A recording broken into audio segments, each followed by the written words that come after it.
오늘은 사도행전 9장 1절에서 19절까지 말씀입니다. 제가 먼저 하나님의 말씀을 읽겠습니다. 사울이 주의 제자들에 대하여 여전히 위협과 살기가 등등하여 대제사장에게 가서 다메섹 여러 회당에 가져갈 공문을 청하니, 이는 만일 그 도를 따르는 사람을 만나면 남녀를 막론하고 결박하여 예루살렘으로 잡아오려 함이라. 사울이 길을 가다가 다메섹에 가까이 이르더니 호련히 하늘로부터 빛이 그를 둘러 비추는지라. 땅에 엎드려져 들음에 소리가 있어 이르시되, 사울아 사울아 내가 어찌하여 나를 박해하느냐 하시거늘, 대답하되 주여 누구시니까? 이르시되, 나는 내가 박해하는 예수라. 너는 일어나 시내로 들어가라. 내가 행할 것을 내게 이를 자가 있느니라 하시니, 같이 가던 사람들은 소리만 듣고 아무도 보지 못하여 말을 못하고 서 있더라. 사울이 땅에서 일어나 눈은 떴으나 아무것도 보지 못하고 사람의 손에 끌려 다메섹으로 들어가서 사흘 동안 보지 못하고 먹지도 마시지도 아니하니라. 그때 다메섹에 아나니아라 하는 제자가 있더니 주께서 환상 중에 불러 이르시되, 아나니아야 하시거늘 대답하되, 주여 내가 여기 있나이다 하니, 주께서 이르시되, 일어나 집 가라 하는 거리로 가서 유다의 집에서 다소 사람 사울이라 하는 사람을 찾으라. 그가 기도하는 중이니라. 그가 아나니아라 하는 사람이 들어와서 자기에게 안수하여 다시 보게 하는 것을 보았느니라 하시거늘, 아나니아가 대답하되, 주여 이 사람에 대하여 내가 여러 사람에게 듣사온즉 그가 예루살렘에서 주의 성도에게 적지 않은 해를 끼쳤다 하더니, 여기서도 주의 이름을 부르는 모든 사람을 결박할 권한을 대제사장들에게 받았나이다 하거늘, 주께서 이르시되, 가라, 이 사람은 내 이름을 이방인과 임금들과 이스라엘 자손들에게 전하기 위하여 택한 나의 그릇이라.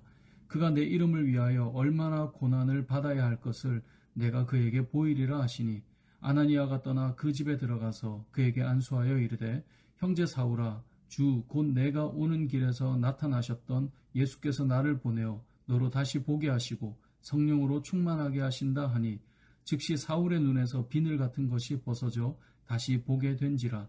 일어나 세례를 받고 음식을 먹음에 강건하여 지니라. 아멘. 초대교회에 엄청난 핍박이 있을 때에 이 핍박하는 자의 자리에 섰던 사람, 이 핍박에 동참했던 한 인물이 등장하는데요. 우리가 너무나 잘 아는 사울이라는 사람입니다. 1절을 보면 사울이 주의 제자들에 대하여 위협과 살기가 등등하다라고 말씀하고 있습니다. 그래서 대제사장에게 각 회당에 가져갈 공문을 청합니다. 공문의 내용은 예수님을 믿는 자들을 만나면 남녀를 막론하고 결박해서 예루살렘으로 잡아올 수 있도록 하겠다는 겁니다.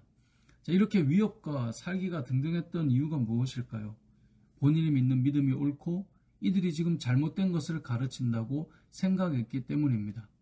하지만 실상은 사울이 진리를 알지 못했기 때문에 일어난 현상이었죠. 주님을 만나기 전이었기 때문에 그가 옳았다고 생각했고 위협과 살기가 등등했던 거죠.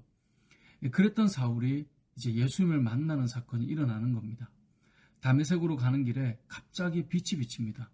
너무나 강력한 빛에 사울은 눈을 떴지만 아무것도 보지 못하는 상태가 되었습니다. 그런데 소리가 들려요. 4절에 보면 이렇게 말씀합니다. 사울아 사울아 내가 어찌하여 나를 박해하느냐.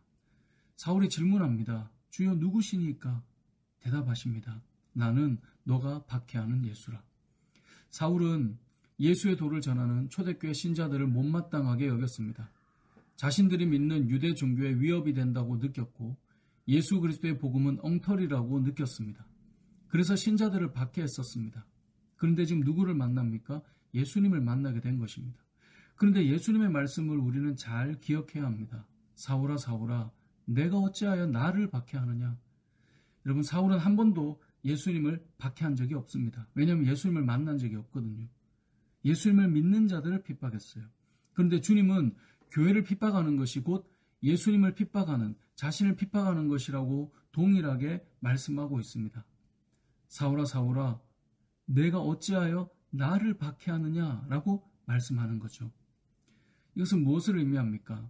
성경은 그리스도는 교회의 머리라고 말씀하십니다. 즉 교회와 예수 그리스도는 떨어져 있는 것이 아니라 한 몸인 것입니다. 교회는 예수님의 몸이 되는 것이고 우리는 예수님은 우리의 머리가 되는 것입니다. 교회의 머리가 되는 것이죠. 교회를 사랑하는 것은 그리스도의 몸을 사랑하는 것이고 예수 그리스도를 사랑하는 것입니다.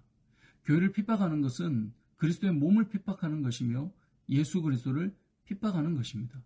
교회는 예수 그리스도와 연합된 존재라고 하는 사실을 우리는 기억해야 합니다. 그러니까 우리 역시 마찬가지겠죠.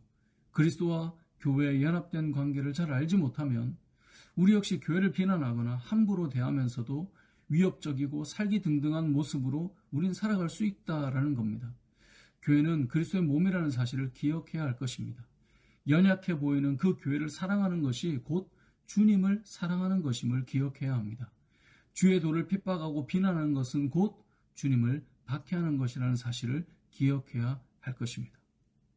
오늘 본문을 보면 이렇게 사흘 동안 이제 앞을 보지 못하여 보지도 먹지도 못하는 상황에 주님께서 아나니아라고 하는 제자를 부르십니다. 그리고 사울에게 이 아나니아 선지자를 보내서 안수기도 하게 하고요. 다시 보게 하도록 명령하십니다. 근데 그때 아나니아가 이런 말을 해요. 본인이 아는 사울은 주의 성도들에게 적지 않은 해를 끼쳤다는 거예요.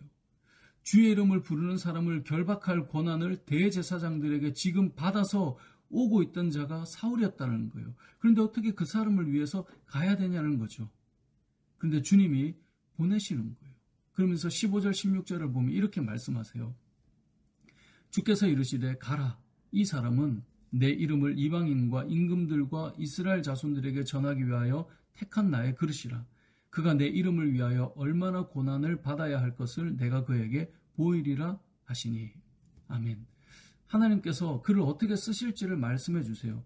아직까지는 아니었죠. 현재까지는 아니었어요. 핍박하고 박해하고 위협과 살기등등한 존재였어요. 하지만 하나님께서는 사울의 인생을 앞으로 어떻게 변화시키고 사용하실지를 말씀해 주고 있는 것입니다. 그리고 이 말씀에 아나니아가 순종하여 사울에게 가서 안수기도하여 그의 눈이 앞을 보게 되고 음식을 먹고 기력을 회복하도록 그가 하나님의 말씀에 순종하여 그 일을 행했던 것입니다. 우리는 아나니아와 같을 때가 많습니다. 하나님, 사울이 어떤 사람인지 아시잖아요. 하나님, 지금까지 그가 어떻게 했는지 아시잖아요. 순종하기가 참 어렵습니다. 하지만 하나님께서 사울이 앞으로 얼마나 위대하게 쓰일지 말씀하실 때 아직 그 일을 보지 못한 그 말씀을 기대하며 사울에게 가는 것, 이것이 아나니아의 순종이었습니다. 우리도 마찬가지입니다. 지금까지를 보면 우리는 앞으로도 이럴 것이다 생각할 수 있습니다. 하지만 하나님께서 보내실 때, 하나님께서 그 인생을 변화시켜 쓰시고자 하실 때 하나님을 믿고 신뢰하는 것이 우리에게는 필요하다는 사실을 기억해야 합니다. 과거가 아니라 미래를 보는 눈이 믿음의 눈이라는 사실을 또한 기억해야 하는 것입니다. 우리가 사람을 대할 때 우리가 지난 시간의 어떤 과거를 보고 아나니아처럼 말할 수 있지만 하나님께서 내가 그를 쓰겠다. 그는 내가 택한 그릇이다. 라고 말할 때 아직 보지 못한 것을 보고 신뢰하며 나아가는 것, 그것이 믿음의 반응인 것입니다. 말씀을 맺겠습니다.